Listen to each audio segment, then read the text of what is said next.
Morning student, তোমরা ভালো আছো? আজকের আমরা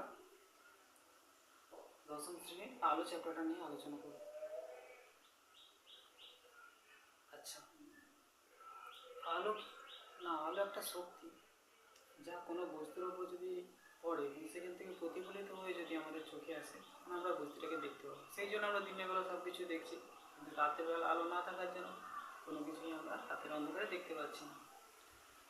আমাদের দশম শ্রেণীতে প্রথম যে জিনিসটা থেকে শুরু হয়েছে আলোর যে চ্যাপ্টারটা, সেটা হচ্ছে কি গোলীয় দর্পণে আলোর প্রতিফলন। এর আগে আমরা সমতল দর্পণ সম্পর্কে জেনেছি, তাই তো? সমতল দর্পণ মানে যে দর্পণের প্রতিফলক তলটা হচ্ছে সমতল, তাকে বলো সমতল দর্পণ।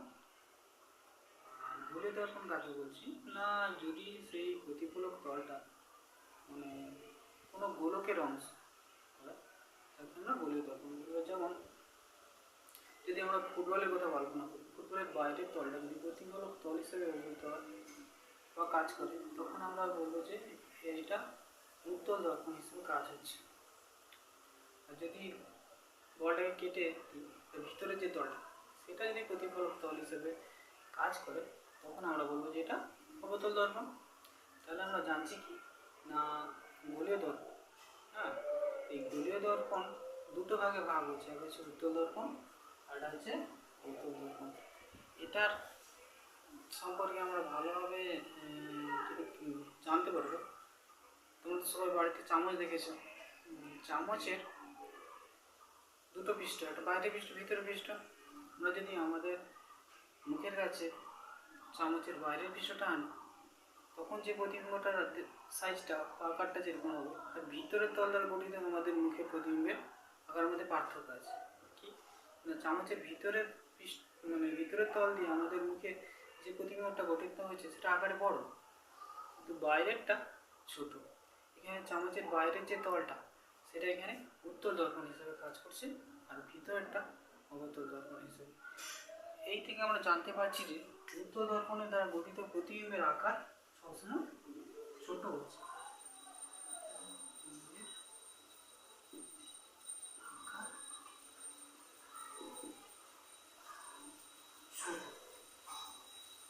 আর অবতল দর্পণের দ্বারা গঠিত প্রতিবিম্বের আকার বড় হচ্ছে। কিন্তু এখানে একটা মজার ব্যাপার আছে, অবতল দর্পণ দ্বারা গঠিত প্রতিবিম্ব কিন্তু সবসময় বড় নয়।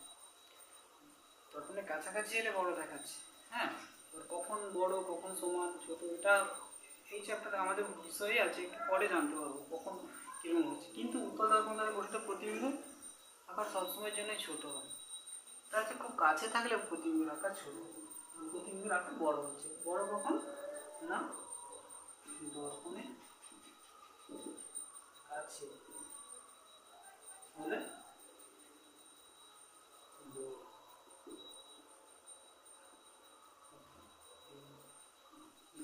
কাছে বলতে কি, তার দর্পণের ফোকাস দূরত্বের থেকে কম দূরে, তোমার ফোকাসের আগে হ্যাঁ থাকলে তখনই প্রতিবিম্বটার সাইজ বড় হবে।